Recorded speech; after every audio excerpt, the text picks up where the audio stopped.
بسم اللہ الرحمن الرحیم۔ الصلاۃ والسلام علیکہ یا سیدی یا رسول اللہ، الصلاۃ والسلام علیکہ یا حبیب اللہ۔ کائنات کے تاجدار، رحمت للعالمین، فخر دو جہاں محمد مصطفیٰ صلی اللہ علیہ وآلہ وسلم کی پاک ذات پر لاکھوں کروڑوں درود و سلام۔ پاک پروردگار قرآن مجید میں ارشاد فرماتا ہے اپنے محبوب کو مخاطب کرتے ہوئے، بسم اللہ الرحمن الرحیم، قل ان کنتم تحبون اللہ فاتبعونی یحببکم اللہ ویغفر لکم ذنوبکم۔ سبحان اللہ، کہ اے میرے محبوب اپنے امتیوں سے کہہ دیجئے کہ اگر تم چاہتے ہو اللہ ہم سے محبت کرے اور اللہ رب العزت ہم سے پیار کرے تو فاتبعونی، میری پیروی کر لو، محمد کی چوکھٹ پہ آ جاؤ۔ یحببکم اللہ، نہ صرف اللہ تم سے محبت کرے گا، ویغفر لکم ذنوبکم، وہ تمہارے سارے گناہوں کو معاف کر دے گا۔ سبحان اللہ، کہ یہ محمد مصطفیٰ کی جو چوکھٹ ہے، جب ہم اس چوکھٹ پہ آتے ہیں ایک گداگر بن کر، جب ہم اس چوکھٹ پہ آتے ہیں کائنات کے تاجدار کے بخاری بن کر، تو رب کعبہ کی قسم رب کہتا ہے کہ تم میرے محبوب کی چوکھٹ پہ آ جاؤ تو وہ میں رب تم سے محبت کروں گا۔ واضح لفظوں میں تاریخ گواہ ہے کہ حضرت بلال حبشی، رنگ کے کالے، زبان کے توتلے اور غلام، کوئی جائیداد نہیں، کوئی آپ کے پاس اپنا گھر نہیں، لیکن اگر ہے تو محمد کی چوکھٹ ہے۔ اور مقام کیا ملا؟ فاتبعونی کی جب پیروی کی کہ میری پیروی کر لو، کائنات کے تاجدار کی پیروی کر لو، تو رب کعبہ کی قسم مقام اتنا ملا کہ جب لوگوں نے اعتراض کیا کہ یہ بلال کی زبان توتلی ہے، شین کی جگہ سین پڑتا ہے، یہ اذان نہیں دے گا، تو یہ چوکھٹ محمد مصطفیٰ کا مقام تھا، یہ اس دہلیز کا مقام تھا کہ رب کائنات نے سورج کو بھی نہ نکالا، وقت کو تھما دیا کہ تم کہتے ہو کہ بلال اذان نہ دے، اگر بلال اذان نہیں دے گا تو میں پروردگار سورج کو بھی نہیں نکالوں گا۔ تو یہ مقام اور یہ برکت میرے محمد مصطفیٰ کی دہلیز کی ہے، یہ کائنات کے تاجدار کی اس چوکھٹ کا مقام ہے کہ آج بلال کو یہ مقام ملا کہ بلال اذان نہیں دے رہا تو پاک پروردگار سورج کو نہیں نکال رہا۔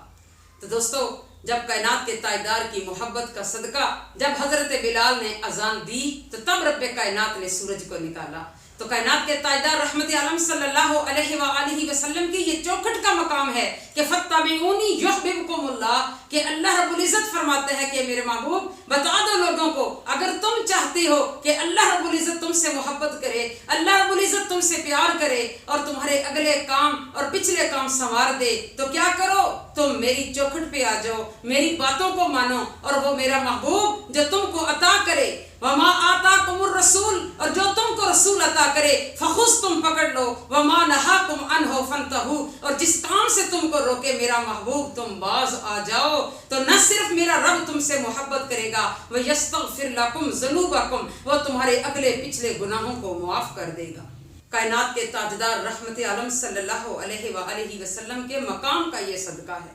یہ کائنات کے تاجدار کی چوکھٹ کی برکت ہے کہ حضرت عمر رضی اللہ تعالیٰ عنہ ارشاد فرماتے ہیں کہ میں اونٹوں کو سیدھا کر رہا تھا، 5 اونٹ تھے میرے والد صاحب کے، تو میرا اونٹ میں ایک سیدھا کرتا تھا تو میرا دوسرا ٹیڑھا ہو جاتا تھا، میں 5 اونٹ سیدھے نہ کر سکا۔ آج میں اگر اپنے علاقے میں کھڑا ہو کر ایک آواز دوں تو دنیا سیدھی ہو کر چلے، رب کعبہ کی قسم یہ سب صدقہ میرے محمد کی دہلیز کا ہے، یہ کائنات کے تاجدار کی چوکھٹ کا صدقہ ہے کہ آج ہر چیز کے اندر ایک انسانیت نظر آتی ہے، اور یہ حضرت عمر رضی اللہ تعالی عنہ کا کمال نہیں، یہ کمال میرے محمد کی دہلیز کا ہے۔ سبحان اللہ۔ تو وہ تاجدار، وہ کائنات کے تاجدار جن کو رب کائنات نے شافی محشر بنایا، وہ کائنات کے تاجدار کہ جن کے ہاتھوں کو میرے رب کائنات نے اپنے ہاتھ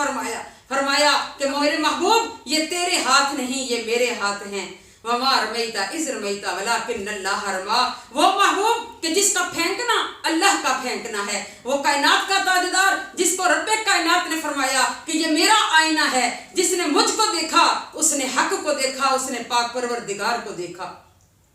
تو معزز ناظرین، کائنات کے تاجدار رحمت عالم صلی اللہ علیہ وآلہ وسلم کی یہ پاک ذات ہمارے لیے ایک بہترین نمونہ ہے۔ آئیے اپنے وقت کو نکالیے اور کائنات کے تاجدار کی چوکھٹ کی پیروی کیجئے، اور جو میرا محبوب تم کو عطا کرتا ہے اس کو قبول کیجئے۔ آئیے ان رسم و رواجوں کو توڑ ڈالیے اور کائنات کے تاجدار کی دہلیز کے گداگر بن جائیے، جہاں سے عزت بھی ملتی ہے، جہاں سے شہرت بھی ملتی ہے، جہاں سے وہ مقام ملتا ہے۔ رب کعبہ کی قسم، وہی بلال جو جب زمین پہ چلتا ہے تو لوگ نفرت کرتے تھے کہ یہ رنگ کا کالا ہے، اور آج وہی بلال جب کعبے کی چھت پہ کھڑا ہو کے اذان دیتا ہے تو مقام پتہ چل جاتا ہے کہ رب کائنات نے اپنے محبوب کے ذریعے وہ غلامی کے زنجیروں کو توڑ ڈالا ہے اور مساوات کا سبق دیا ہے کہ کوئی انسان ایک دوسرے کے اوپر سبقت نہیں لے سکتا۔ ہاں، اگر کوئی آگے نکل سکتا ہے تو وہ کون ہے؟ اِنَّ أَكْرَمَكُمْ عِنْدَ اللَّهِ أَتْقَاكُمْ، وہ انسان اعلیٰ ہے جس کا کردار اور جس کے دل کے اندر تقوی موجود ہے، جس کے دل کے اندر رب کائنات کا خوف موجود ہے۔ تو معزز ناظرین، یہ چوکھٹ محمد مصطفیٰ کی ہم کو عزت بھی عطا کرتی ہے، شہرت بھی عطا کرتی ہے، مقام بھی عطا کرتی ہے۔ رب کعبہ کی قسم کہ کی محمد سے وفا تو نے تو ہم تیرے ہیں، یہ جہاں چیز ہے کیا لہو قلم تیرے ہیں۔ آئیے کائنات کے تاجدار کی اس چوکھٹ کی پیروی کیجئے۔ یہ وہ در ہے جہاں سے آج تک کوئی خالی نہیں گیا۔ کوئی بیمار آیا تو شفا لے گیا، کوئی بھوکا آیا تو اپنے پیٹ کو بھر کے کھانا کھا کے گیا، کوئی بے لباس آیا وہ لباس لے کے گیا۔ یہ وہ در ہے جہاں پہ بڑے بڑے شہنشاہ آ کر جھکتے ہیں۔ معزز ناظرین، اگر ہم کائنات کے تاجدار رحمت عالم صلی اللہ علیہ وآلہ وسلم کی پیروی کر لیں، فَاتَّبِعُونِی، یہ اس بات کی وضاحت دیتا ہے کہ میرے محبوب کی چوکھٹ کو پکڑ لیجئے، کائنات کے تاجدار کے حکم کو اپنی زندگی کا مقصد بنائیے۔ یہ حکم آپ کے لیے مشعل راہ ہے۔ تو رب کعبہ کی قسم، دشمن تو دشمن کیا، دنیا کی کوئی طاقت تم کو نہ رسوا کر سکتی ہے، نہ تم کو ذلیل کر سکتی ہے، کیونکہ اللہ تم سے پیار کرنے والا ہے، اللہ تم سے محبت کرنے والا ہے، کیونکہ تم نے محمد سے محبت کی ہے، کیونکہ تو نے کائنات کے تاجدار کی چوکھٹ کو پکڑا ہے، اور آج دنیا کے اندر تیرا مقام بلند مقام ہو گیا۔ تو رب کائنات اپنے پیارے حبیب کا صدقہ کہ ہمیں اپنے پیارے نبی محمد مصطفیٰ صلی اللہ علیہ وآلہ وسلم کی چوکھٹ سے لگا رہنے دے، اور کائنات کا تاجدار ہماری اس حاضری کو قبول فرمائے اور اپنی محبت عطا فرمائے، تاکہ ہم اپنے پاک پروردگار کی محبت کو بھی حاصل کر سکے۔ اللہ رب العزت تمام دنیا و آخرت میں ہمیں کامیابیاں اس کائنات کے تاجدار کی چوکھٹ کا صدقہ عطا فرمائے۔ اللہم صلی علی سیدنا و مولانا محمد و علی آل محمد و بارک وسلم و صلی علیہ۔